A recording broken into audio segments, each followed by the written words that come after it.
Star Wars Battlefront reminds me why I love Star Wars. Its skirmishes unfold across iconic planets, with gorgeous landscapes and sweeping vistas on a massive scale.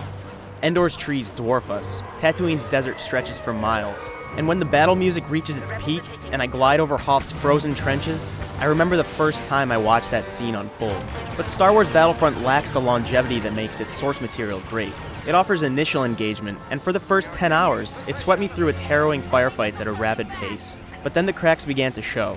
In the end, Battlefront feels more like an homage to Star Wars than a substantial Star Wars game in itself. And yet, what a beautiful homage this is. Dynamic lighting, vivid textures, windswept forests. Developer DICE has crafted a nuanced, detailed world begging for a closer look, enveloping you at every turn. This is all stunning, of course, but it's Battlefront's sound design that truly reels you in, with ambient wildlife and booming explosions. It speaks volumes that I considered turning John Williams' timeless score off just to hear the detail in Battlefront's world. This game demonstrates a strong sense of place. Maps look fantastic, and as natural landscapes, they're appealing, but they often lack focused design.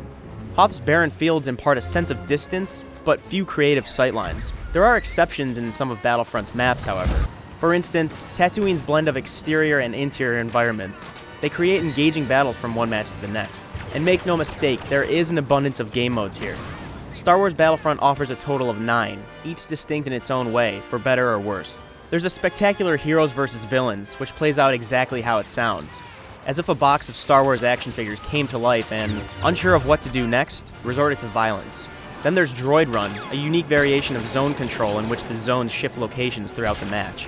And then there's Walker Assault. This is Battlefront at its best. Walker Assault offers the game's most immersive gameplay and, in contrast to much of the game's combat elsewhere, it lends the sense of a bigger objective. Imperials escort their AT-ATs toward the base at the end of a path, while rebels attempt to do everything in their power to repel them. That dichotomy between objectives means a different experience for both sides, and with numerous offensive and defensive options, battles can unfold with surprising variety. But just as many of Battlefront's modes feel uninspired. Blast and Cargo are just slight variations on Team Deathmatch and Capture the Flag, and they don't feel much different than they would in any other shooter. Cargo does lead to fun situations, though. It encourages teamwork and tactics to bring the flag back to your base, while balancing the other team's reactions as well. So in the end, there are several different ways to experience the military side of this sci-fi universe, but few are novel past the first hour. Much of this traces back to one root cause. Battlefront's combat can be monotonous. There are cases when Luke Skywalker cuts through an AT-ST or an errant rocket collides with an unlucky TIE fighter. But these moments don't feel as novel after Battlefront's early hours. By and large, combat consists of medium-range gunfights where opponents hold the trigger for 2 seconds and hope they're the one left standing. I seldom felt as if I was impacting battles, or as if my skill was playing any wider purpose. Vehicle combat offers variety, but not a ton. Although X-Wings, Snowspeeders, TIE Interceptors, and the Millennium Falcon all feel great, with intuitive controls and fluid maneuvers, they don't always play a huge part in combat. Airborne vehicles fly too fast over maps that are often too small in comparison, so strafing runs are often futile. However, Snowspeeders are essential in Walker Assault, as their tow cables can bring down the four-legged behemoths if used right. AT-STs can also turn the tide at crucial capture points across larger maps. I wish more vehicles led to these kind of thrilling situations.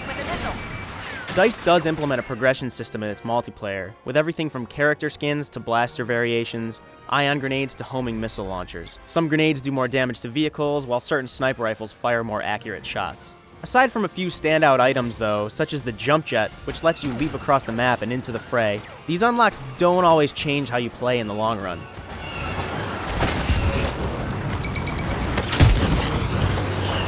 Trait cards, which grant you perks like radar masking or explosive damage resistance, are definitely the most valuable options, and acquiring them really felt worthwhile. They're gems in an otherwise bland array of abilities. So if nothing else, Star Wars Battlefront is an exercise in pure spectacle, laid out in all of its neon glory.